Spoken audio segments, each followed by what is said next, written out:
Elyas now lives quietly in a modest apartment. Once a top member of the French Special Forces, his last mission in Afghanistan ended in disaster when his entire unit was ambushed and killed.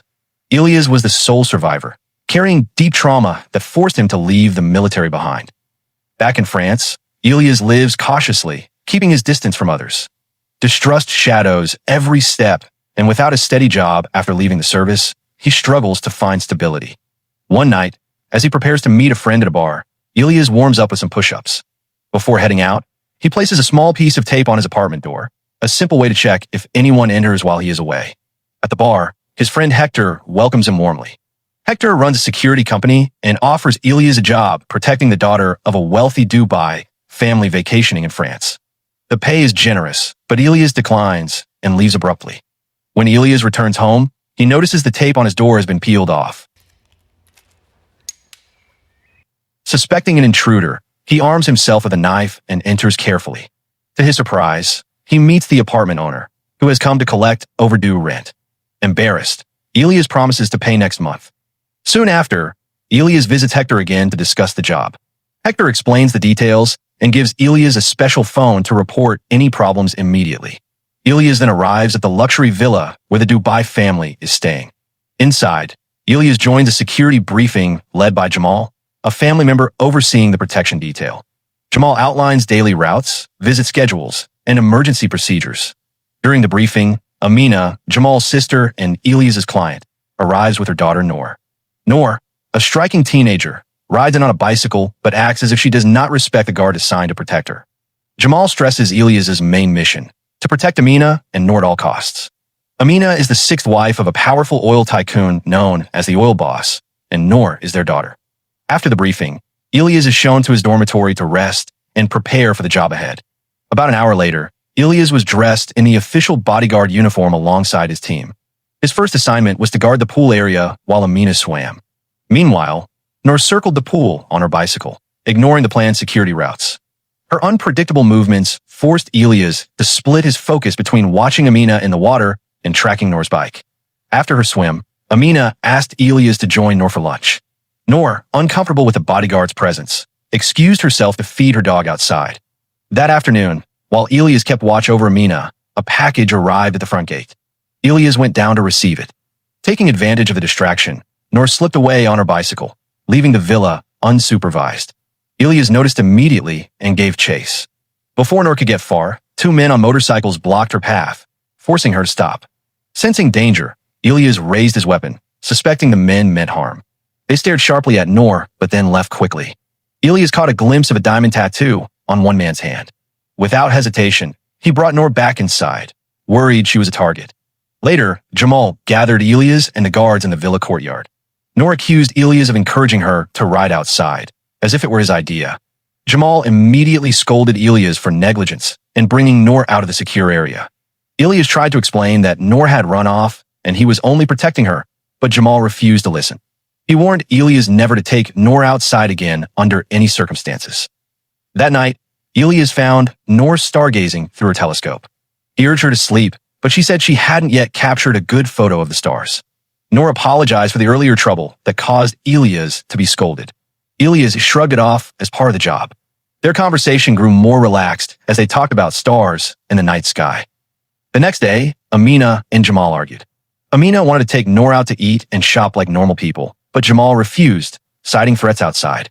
Noor sided with her mother, accusing Jamal of treating them like prisoners. After a long debate, Jamal relented but insisted Elyas accompany them at all times. While waiting in the car, Elyas felt a wave of his usual anxiety. He took his medication to calm down.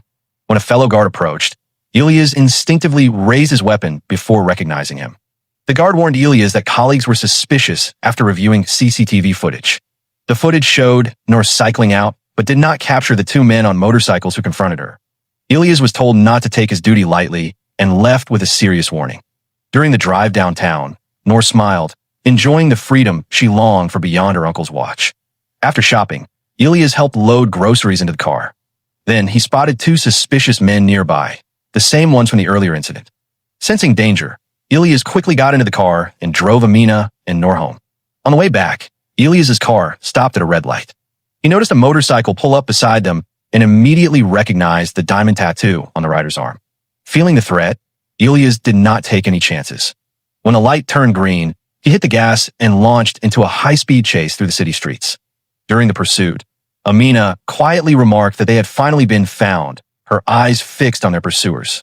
Elyas skillfully navigated narrow alleys to lose them and safely brought Amina and Noor back to the villa. Once there, he insisted they stay inside their rooms for their own safety. Back at the villa, Elyas questioned Noor about who was after them. She finally revealed the truth. They were not on vacation, but fleeing from her stepfather, a wealthy man known as the oil boss. Noor explained that her mother married the oil boss when Noor was 3. At first, he had been kind to her, but later he tried to force Noor into marrying a much older business partner. Jamal had secretly arranged their escape to France. Elyas realized that the men chasing them were likely agents sent by the oil boss to bring Noor back. Soon after learning this, Elyas confronted Jamal, demanding answers at gunpoint. Suddenly, a sniper's bullet shattered the glass and killed Jamal instantly. It became clear that the oil boss's forces had surrounded the villa from the start, shooting anyone who moved, even servants. Chaos erupted as attackers stormed the villa, igniting a fierce gunfight with the guards defending Amina's family. Amid the battle, Elyas saw Noor's dog bite one of the intruders. Fueled by rage, Elyas fought fiercely, taking down enemies one by one. He pushed toward the upper floor to secure Amina and Noor, who were likely hiding. One attacker found Amina hiding in a closet. Just before he could act, Elyas arrived and incapacitated him. Inside, Amina trembled, begging Elyas to rescue Noor, who had been dragged toward the pool. Elyas quickly secured Amina in the car and then rushed to help Noor. At the pool, Elyas found Noor gagged and nearly abducted. Moving swiftly and silently, he took down the attackers one by one using a stick. After securing Noor, he reunited with Amina and they fled in another car, leaving the villa behind. During their escape, a black car chased them. Elyas maneuvered through twists and turns, then rammed the pursuer's car, causing it to crash and giving them a chance to get away. Not wanting to be tracked, Elyas drove to a public parking area and destroyed all phones that could trace them. He then took Amina and Noor onto a public bus. Finally, they arrived in a slum neighborhood seeking refuge at Megan's home, Elyas' foster sister. Their relationship was strained, but Megan reluctantly agreed to shelter them. She even instructed a friend to treat Elyas' wounds with a firm tone. Meanwhile, Amina approached Megan and handed her 2 rare diamonds as a token of thanks for sheltering them. Megan accepted them silently, fully aware of the serious danger Amina and Noor were facing. The next morning, Elyas woke to Megan bursting into his room with a panicked look. She dragged him to the living room, where the news was already on. The report labeled Elyas a fugitive, accusing him of murdering Jamal and his guards, kidnapping Amina and Noor, and stealing their jewelry. Realizing it was a trap, Elyas grew suspicious and even accused Amina and Noor of being involved. Determined to find the real culprit, he decided to confront Hector, the man who had first offered him the job. At Hector's place, Elyas acted quickly, tying him up, convinced of betrayal. However, Hector denied any knowledge and was as shocked as Elyas upon seeing the news. Though hesitant about the report's truth, Hector was convinced by Elyas that he was being framed. Together, they returned to the villa to check the CCTV footage. Upon arriving at the villa, Elyas was stunned.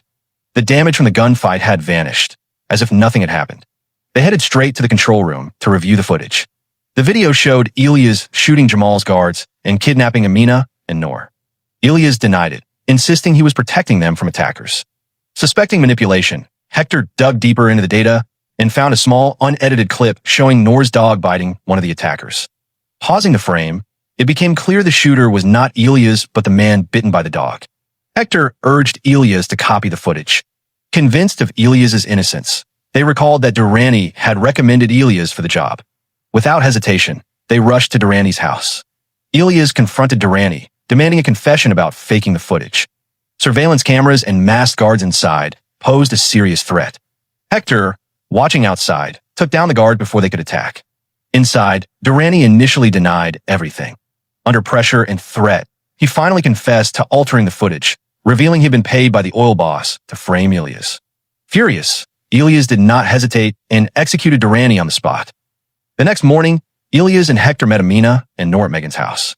Hector asked Amina about their plans, knowing that the oil boss's forces would catch up with them soon. Amina said she wanted to go to England, where her relatives lived, but she was unsure how to get there safely.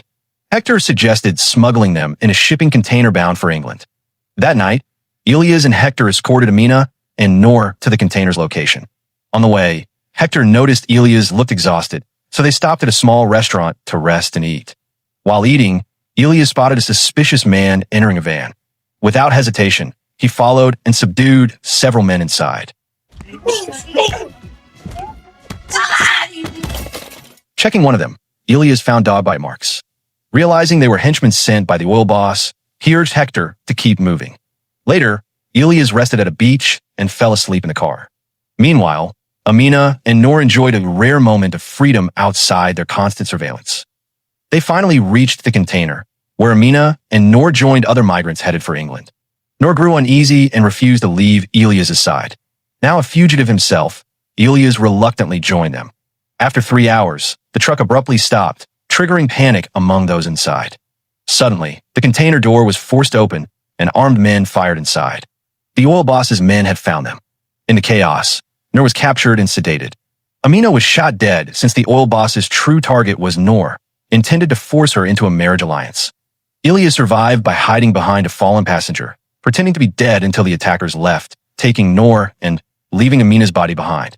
Heartbroken, Elyas escaped moments before the container exploded. Elsewhere, men bearing diamond tattoos tortured Hector. They forced him to reveal Amina's and Nor's escape plan. With his last strength, Hector warned that Elyas would seek revenge. They ignored him and executed Hector. Back with Elyas, he found an old military comrade who worked as a pilot. Elyas begged for a flight to Dubai. Owing a debt, the pilot agreed and prepared an emergency flight. Elyas landed above the hotel and parachuted onto the roof. Moving silently, he took out 2 guards and used their ID cards to enter Nor's room. As they tried to escape, alarms blared and armed guards swarmed the corridor. Elyas fought fiercely, shooting and striking guards one by one.